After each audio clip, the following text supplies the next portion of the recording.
పెట్టిన ఆ యొక్క పరిస్థితి చూస్తే, నీవు జనమును విస్తరింప చేయుచున్నావు. ఎప్పటి నుంచి? యెషయా భక్తుడు మాట్లాడినప్పటి నుంచే విస్తరింప చేస్తూ ఉన్నాడు. That was present continuous tense.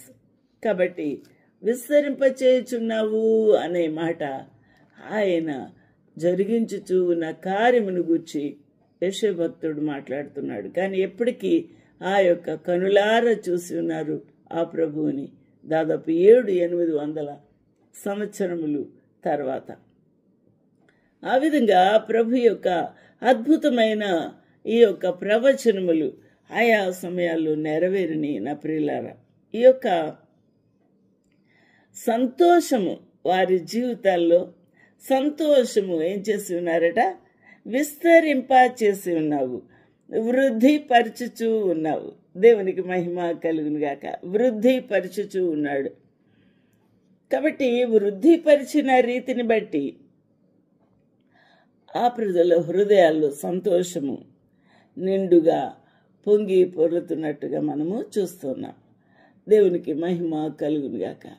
దేవుని యొక్క దీవెన, కృప, వర్షము ఆ ప్రాంతములలో మరి కురుస్తూ ఉన్నట్టుగా మనకు అర్థమవుతుంది.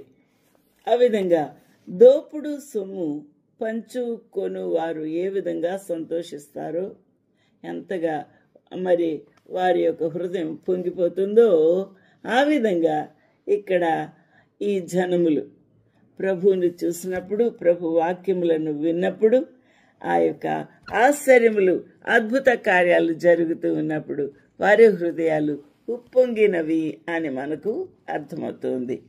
కాబట్టి దోపుడు సొమ్ము పంచుకున్నప్పుడు ఏ విధంగా వారు సంతోషిస్తారో, దోపుడు సొమ్ము పంచుకునేవారు.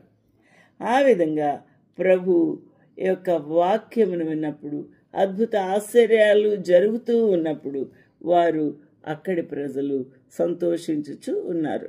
వారు నీ సన్నిధిని సంతోషించుచున్నారు. దేవుని యొక్క సన్నిధి ఎప్పుడు దిగి వచ్చింది? యేసుక్రీస్తు ప్రభు ఆ ప్రాంతములలో అడుగు పెట్టినప్పుడే, ఆ ప్రాంతములలో ఆయన నడుచుచూ ఉన్నప్పుడే, ఆ ప్రాంతములలో ఆ ప్రజలతో ప్రభు మాట్లాడుతున్నప్పుడే దేవుని యొక్క సన్నిధి వారు అనుభవించి ఉన్నారు, అక్కడ దిగి వచ్చింది. అందుకని వారు నీ సన్నిధిని, ఆ ప్రజలు ప్రభు సన్నిధిని, యేసు క్రీస్తు ప్రభు యొక్క సన్నిధిని సంతోషించుచూ ఉన్నారు. దేవునికి మహిమ కలుగును గాక. అగైన్ ఇక్కడ కూడా మనకు ప్రెసెంట్ కంటిన్యూస్ టెన్సే ఉంది ఇక్కడ. ఎందుకంటే